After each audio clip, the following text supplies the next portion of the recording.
Freelancing looks like freedom, working from anywhere, being your own boss, and even earning online. But what most people see are the mistakes. And I don't mean small mistakes like typos. I mean mistakes that can literally cost you clients, money, and even opportunities. I know this because I've made them, and some of them hurt very badly. So in this video, I'm going to share the freelancing mistakes that cost me clients. And more importantly, how you can avoid them. Let's start with communication. Because this one, it nearly destroyed one of my best opportunities. I had a client who kept telling me that they feel like I keep disappearing. And from my side, I thought I was doing fine. I delivered work, I sent edits, but from their side, days of silence felt like nothing was happening. And eventually, that client left. Not because my editing was bad, but because they didn't feel like that they could trust me. So why this happens? Freelancers assume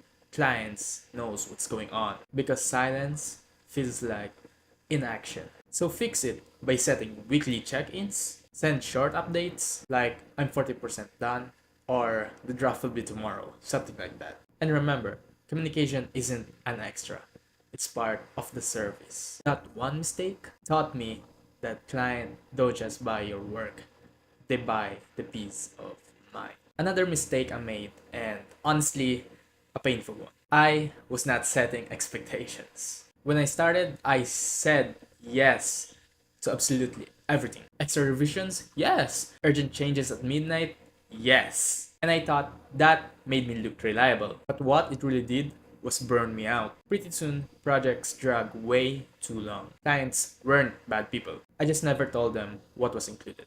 When you're new, you're scared of losing clients. So you overpromise and eventually underdefine. So how can you fix this? First up is during onboarding. You need to outline exactly what's included in the package or in the offer that you gave them. Number of revisions, delivery time, and what counts as an extra.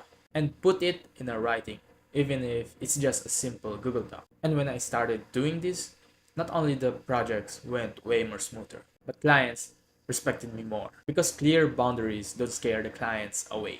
They give the clients confidence. Now, let's talk about pricing.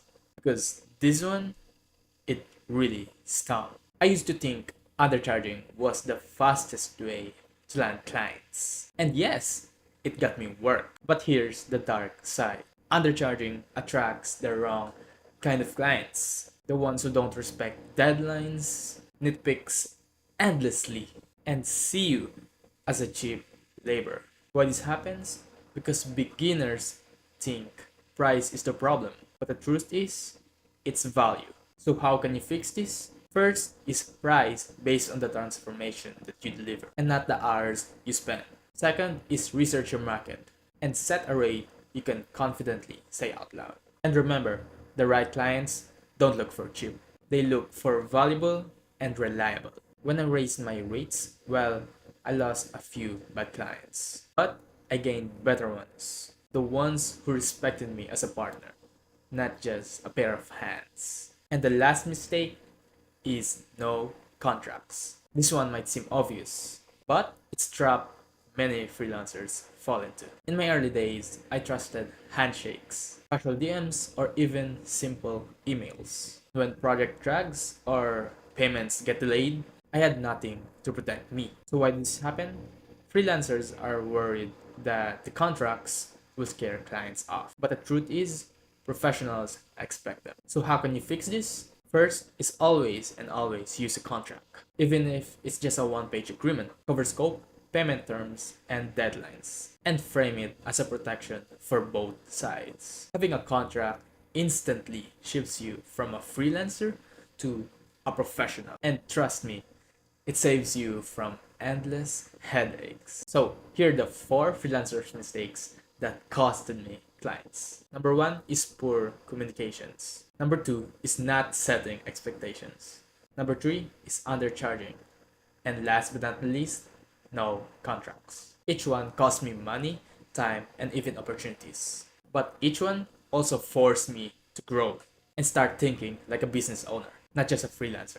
If you can avoid this, you'll save yourself months and maybe even years of frustration. And here's the bigger lesson I learned from freelancing. It's not about being perfect, but it's about taking action. You don't need a degree to prove yourself. You don't even need a permission to start. What you need is a skill and the courage to put yourself out there and the discipline to keep going when it gets tough. So, if you're on the fence of freelancing, remember this. The best way to learn is by doing. Start small, make mistakes, and keep moving forward. And that's how you build freedom. If this video helped you, hit that like button so more freelancers can see it. And make sure to subscribe because every week I share real freelancing lessons. The wins, the struggles, and even the strategies. So you don't have to figure it out all alone. Thanks for watching and I'll see you on the next one.